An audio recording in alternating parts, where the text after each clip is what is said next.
Fala pessoal, hoje estou aqui na Físicos, atividades personalizadas, na qual é meu patrocinador esportivo, que me dá todo aí o suporte na parte de fisioterapia, pilates e osteopatia. Agradeço desde já a Lisiane, a Juliana, a Priscila, pela atenção e os cuidados comigo, e dizer a você que nos acompanha que aqui você encontra várias atividades, como a fisioterapia, o pilates, a liberação miofascial e a arte marcial Aikido. Mas hoje nós vamos falar individualmente da osteopatia. E para falar desta área, eu recebo a fisioterapeuta especialista em osteopatia, a doutora Karine Carminati. Doutora, bem-vinda aqui ao meu canal, é um prazer te receber aqui. Prazer estar aqui com você, Nilmar. Você está também nessa parceria com a Físicos, né? Comigo aí, vamos dizer, me tratando, né? Mas assim, a osteopatia não é só esse tratamento. Outras pessoas podem procurar, não precisa ter um problema ou uma patologia para procurar a osteopatia, correto? Isso mesmo. Né? A osteopatia é para todos. Para todos, né? Mas antes de a gente entrar nesse assunto, você pode falar para a gente um pouquinho ali qual que é a sua trajetória profissional, seus cursos, suas especializações, para quem não te conhece? Claro. Então, eu não sou daqui do Paraná, eu sou do Mato Grosso do Sul e vim aqui para Cascavel para fazer a faculdade, né? Então, eu me formei aqui na UniOeste em 2012. Quando eu terminei a faculdade, eu voltei para Campo Grande, no Mato Grosso do Sul, para iniciar minha carreira como fisioterapeuta. Mas desde então eu sempre quis fazer a osteopatia, né? Então, eu tenho cursos em terapia manual, né? Tenho cursos também na área do Pilates, cursos voltados para a parte de traumato-ortopédica e aí especialização em osteopatia. Então, minha especialidade é a osteopatia mesmo. Me formei pela Escola de Madrid, aqui em Cascavel mesmo, e também trabalho muito voltado para a saúde da mulher, com gestantes. Então, hoje, tenho vários cursos voltados para obstetrícia. Para quem nos acompanha e nunca fez a osteopatia, um resumo breve assim, o que é e para que serve a osteopatia? Então, a osteopatia, a gente costuma falar muito, que ela, na verdade, ela é uma filosofia, né? Uma filosofia do quê? De olhar o paciente como um todo, de entender o corpo desse paciente, e não só o físico, mas o conjunto biopsicossocial, né? Entender o que se passa com ele, não só fisicamente. Então, a gente olha para o corpo, parte de músculo, de articulações, porque o pessoal fala assim, nossa, a osteopatia vai tratar de osso. Mas a gente olha para isso, para a parte óssea, para a parte muscular, mas a gente também olha para a parte visceral, né, para a parte do estômago, do fígado, das mulheres, da parte uroginecológica, né, e para a parte craniana também, né, craniana, a parte do sistema nervoso autônomo. Então, por isso que a gente fala que ela é uma filosofia, uma avaliação bem completa desse corpo como um todo e integra todos esses sistemas. Sim. Né? Então, por isso que ela é bem global, digamos assim. E aí sim, o tratamento, as técnicas são técnicas de terapia manual. E aí vai desde os famosos estralos, que a gente fala, né, que o pessoal mais conhece, e técnicas mais sutis, mais suaves, né, técnicas mais parecidas, talvez, vai ficar mais fácil para o pessoal entender como se fosse uma massagem, né? Então, são técnicas bem sutis, suaves, articulatórias. Então, ela tem uma gama de técnicas para poder tratar a pessoa de acordo com o que ela necessita, né? Então, a gente identifica o que precisa ser tratado e aí a gente elege a técnica conforme o corpo do paciente precisa, né? Eu te fiz essa pergunta quando você me atendeu há alguns dias. Qual que é a diferença da osteopatia para a quiropraxia, né? Então, assim, ó, eu não sou quiropata, tá? Mas uma das grandes diferenças é essa, porque a osteo, ela trabalha olhando para todos os sistemas do corpo, tá? A quiropraxia, ela acaba trabalhando bem mais essa parte do músculo esquelético mesmo, né? Então, o pouco que eu conheço também dentro da quiro, eles têm alguns protocolos de tratamento bem voltado, assim, como é que eu posso dizer? Eles trabalham assim, a coluna tem que estar correta, tem que estar bem alinhada, né? Então, para eles, de certa forma, tudo parte desse eixo da coluna. Então, eles acabam, assim, avaliando o paciente e tendo protocolos de tratamento baseados no alinhamento da coluna. Então, se o quiropatas que quiserem, se por acaso eu falar alguma coisa de diferente, Mandem nos né? comentários. Mandem nos comentários nos atualizando. Mas é mais ou menos nesse sentido. Então a Quiro, ela não tem essa visão da parte visceral, da parte craniana, tá? Desses outros sistemas. É mais voltado para músculo esquelético mesmo. Uhum.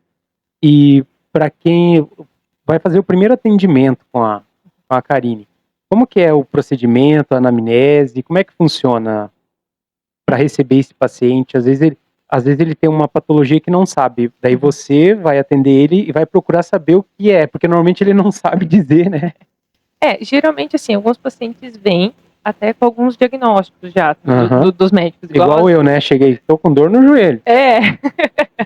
O que vem, às vezes, o mais comum é a galera vindo com a hérnia de disco, né? Ah, eu tenho hérnia, né? Que já vem com o exame na mão e tudo mais. Então, tem sim algumas patologias que o paciente já chega com os exames na mão. Só que, assim, o nosso corpo, igual eu te expliquei, ele é uma máquina, né? Ele é uma máquina que ele funciona com essas engrenagens. Então, às vezes, aonde está a sua dor, em específico, ali ela não vai ser a vilã da história, ela vai ser a vítima. Então, às vezes, entre aspas, né? Eu gosto de dar muito exemplo de máquina, de carro, que acho que o pessoal entende. Se eu tenho uma pecinha que está um pouquinho fora do prumo, tá? Porque às vezes o pessoal fala assim, saiu do lugar. Mas não é que sai do lugar. Porque se saísse do lugar, estaria luxado, estaria quebrado. Só que é um exemplo que a gente dá porque fica mais fácil de vocês entenderem, né? Então, são micromovimentos que acontecem nas articulações, no nosso corpo. É micro, tá? Não sai do lugar. Se saísse, a gente tinha que mandar pro médico para colocar. Se saísse, você não tava correndo. Uhum. Então, são micromovimentos, tá? E eu costumo falar que é igual um carro quando tá desalinhado. Uhum. Ele vai andar, ele vai funcionar normal, só que vai comer um pneu mais de um lado, mais do outro, né? Então, com esses micromovimentos nas articulações, ou às vezes por uma aderência de uma cicatriz de cirurgia, alguma coisa, isso vai gerar tensão nas outras estruturas e vão fazer com que essa engrenagem que funciona, né, essas engrenagenzinhas que funcionam, elas não vão funcionar como deveriam, né? Então, o lugar, às vezes, que está preso, pode ser o lugar que você, não é o lugar que você vai sentir dor, vai ser o lugar que está o quê? Que está sobrecarregado, está exigindo mais, ele precisa se movimentar mais, né? E aí é onde eu tenho mais desgaste, né? Então, os desgastes, as artroses da vida, as tendinites, as bursites, as ites, né? As ites da vida, né? Então, é ali que acaba estourando a dor, porque toda ite, toda artrose é um processo de hipersolicitação. Uhum. Eu exijo muito daquele lugar. E aí acaba doendo, porque ele está trabalhando mais do que deveria. Sim. Então, assim, dentro da avaliação, o paciente vai vir e a gente vai avaliar o corpo dele como um todo. Eu não vou excluir o exame que ele vai me trazer, eu não vou excluir o diagnóstico que ele vai trazer para mim. Isso, na verdade, me complementa e vai fazer com que, por exemplo, assim, se ele tem alguma contraindicação ao tratamento, isso me complementa ao tratamento. Ou até para eu escolher qual é a técnica que eu vou usar. Né? Igual eu falei para você, a gente tem uma gama de técnicas. Dependendo daquilo que ele traz para mim, eu já sei que aqui eu não posso usar tal técnica. Eu preciso usar uma outra, abordar de uma forma diferente. Né? Então, assim, a gente não exclui o diagnóstico médico, não exclui o que o paciente nos traz. Ele vem para agregar o nosso tratamento, mas a gente tem toda uma linha de raciocínio em cima daquilo. O legal é que mesmo o paciente chegando com a queixa, você faz a sua anamnese e às vezes você descobre até outras coisas, né? A maioria das vezes. E ele não sabe dizer que é aquilo.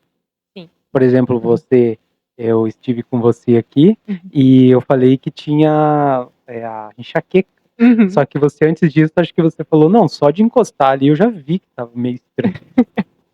Sim, justamente por conta disso, assim, a gente vai, na nossa avaliação, como é muito manual, a gente acaba palpando muito, a gente já vai falando, né, aqui não tá tão legal, aqui não tá assim, aqui não tá assado.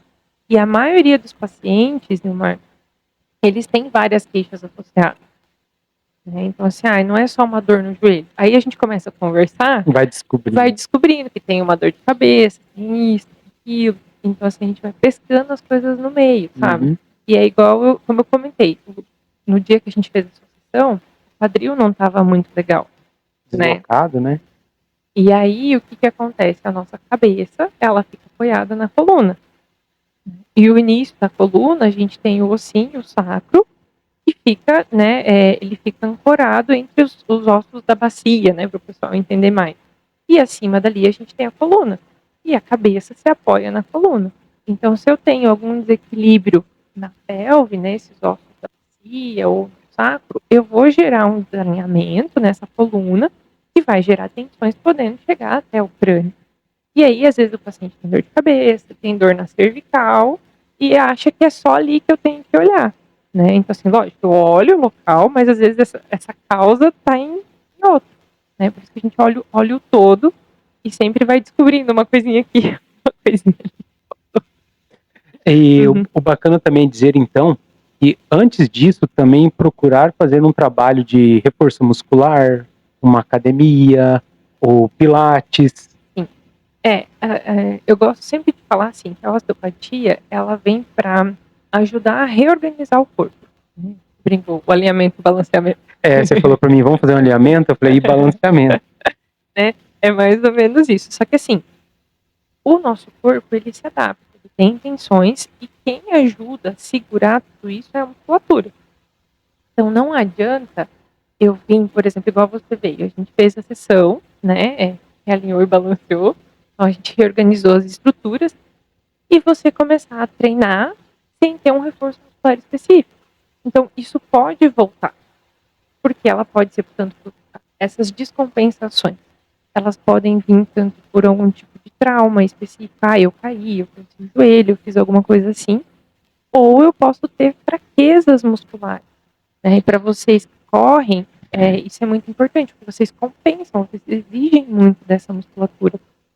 Então, se ela não estiver forte o suficiente, ou não tiver um equilíbrio entre todos os grupos musculares, o corpo vai se adaptar e vai gerar bloqueio, né? Então, assim, a gente faz o quê? Eu trabalho esses bloqueios, só que eu preciso de um fortalecimento. Não vai adiantar eu desbloquear e você não trabalhar a musculatura, né? Então, eu sempre comento com os meus pacientes, é necessário ter um complemento. Seja pilates, seja um treinamento funcional, uma musculação, você precisa fazer. Porque senão vai voltar. Daí você tem que vir todo mês aqui para pôr no lugar e Aí é não o tem que fala, reforço. você ajusta e a gente estraga. Daí não tem a lógica. Assim, quando a gente pensa no esporte, sempre vai ter. Não é, mesmo preparado não é garantia, né? Então, sempre vai ter. Só que assim, se você está preparado, se você tem um bom reforço, isso vai acontecer com menos frequência. As lesões vêm com menos frequência, né? Então, a gente sabe que o atleta, ele convive com lesão. Só que se ele é bem acompanhado, bem assistido, a gente consegue amenizar os danos, né? Então, é justamente isso. Eu tendo um bom acompanhamento todo, com um complemento do reforço muscular, eu consigo diminuir essa carga. Se eu não faço o reforço, a sua probabilidade de lesão é muito maior, porque eu vou organizar as peças, só que daí você não vai fazer o quê? Você não, sei lá, não vai trocar a correia do carro, você não vai trocar os pneus, né? Então, assim, é essa manutenção do nosso corpo, essa manutenção da máquina que eu gosto de falar, né? Então, o reforço muscular, ele é muito necessário. Então, você vai estar aqui, sei lá, a cada 15 dias, a gente fazendo de uma forma super passiva e o corpo vai acabar se estragando muito mais do que se você desse essa atenção também com reforço. E o legal, a exemplo daqui, né, da Físicos, que aqui vocês se complementam e se conversam, né? Sim. Essa é a nossa ideia, né? Sempre foi a ideia das meninas, que são a Lisiane, a Juliana e a Priscila, né? Então é até legal falar, nós somos da mesma turma de graduação. É? Sim, a gente se formou junto, e nós estudamos juntos na UniOeste. E sempre foi uma coisa que a gente sempre conversou, né? De ter algo integrado, de ter essa equipe multidisciplinar, né? Então, quando eu vim para o estúdio, foi justamente nesse sentido. Vamos trabalhar juntos, ter esse olhar integrado. Então, é muito legal, porque a gente consegue fazer isso aqui, né, com o Pilates. Assim. Então, geralmente, as meninas, os pacientes que já são do Pilates, elas avaliam e falam, precisa fazer uma avaliação com a Karine. Ou quando são pacientes que vêm comigo primeiro, eu falo, ó, beleza, agora vocês vão descer. Quando a primeira vez que eu vim com a Lisiane, ela fez toda a anamnese dela, ela falou, acho que você vai ter que passar pela Karine. Mas é bacana. Assim também, todas as faixas etárias podem ter osteopatia? Crianças, idosos? Sim, todas, né? A osteopatia, ela abrange todas as idades. Como eu falei, como a gente vai avaliar o corpo como um todo e a gente tem uma gama de técnicas para tratar, então não tem uma contraindicação de uma faixa etária. Tá? Então, bebês, assim, têm resultados excelentes com a osteopatia, são técnicas muito sutis, lógico que o tratamento de um bebê é diferente do que eu fiz contigo. Nossa, sim. Né? Então é bem diferente. A informação, né? Tá? Então, assim, são técnicas sutis, com o bebê a gente tem bons resultados com os bebês com cólicas, refluxos, aqueles bebezinhos às vezes que tem a cabecinha um pouquinho torta, que mama só de um lado, né, são torcicólogos. Então a osteopatia, nossa, ajuda muito mesmo, e ela vem ganhando um espaço bem legal no Brasil agora, essa parte com bebês, né. E aí sim, né, adultos jovens e idosos, dá para tratar tudo, e o idoso a gente tem esse cuidado, igual eu falei, ele vem com um diagnóstico médico, sei lá, de uma osteoporose, por exemplo. Então, as técnicas que eu vou usar com ele são técnicas sutis, eu não vou sair estralando ele, né? Então, são técnicas específicas para ele. Tá? Então, a gente consegue abranger todas as idades. Legal. E outro detalhe, gestante, né? Gestantes também, né? Gestantes também. Eu sempre costumo falar assim, a gestante, ela não é um adulto normal, digamos assim, né? Porque a gestante passa por toda uma adaptação hormonal. Né? Então, ela tem adaptações hormonais específicas dessa fase da gestação e ela carrega um outro serzinho dentro dela. Né? Então, ela tem adaptações específicas do período gestacional. Então, é diferente de eu tratar uma mulher que não está gestante para uma mulher que está gestante. E as técnicas também são adaptadas. Né? Então, tem algumas técnicas que a gente evita em fazer em gestante, dependendo do período gestacional e tudo mais. Então, dá para adaptar bastante. E a gente tem muitos resultados com as gestantes também. Dor lombar, dor pélvica, as enxaquecas também que elas têm, sabe? De dor de postura. Então dá para trabalhar bastante coisa. Bacana. Karine, fizemos um mini podcast, né? Falamos que se fosse para falar mesmo, né? Iríamos longe, né? Sim. Te agradeço por ter participado aqui. E já convidamos a quem nos assiste, todos os praticantes de atividade física. A gente falou de corrida, mas ciclistas, nadadores, todos têm as suas lesões, né? Sim, então, você que estiver assistindo, vem aqui na Físicos, tem todo o aparato, como a gente falou, fisioterapia, pilates, a osteopatia. Então, entre em contato com o pessoal aqui, com certeza você será bem atendido. Obrigado por estar aqui. Eu que agradeço a oportunidade da gente estar aqui hoje, poder te acompanhar, né? E estamos juntos aí nessa parceria. Vamos lá. Valeu, gente. Obrigado. Até mais.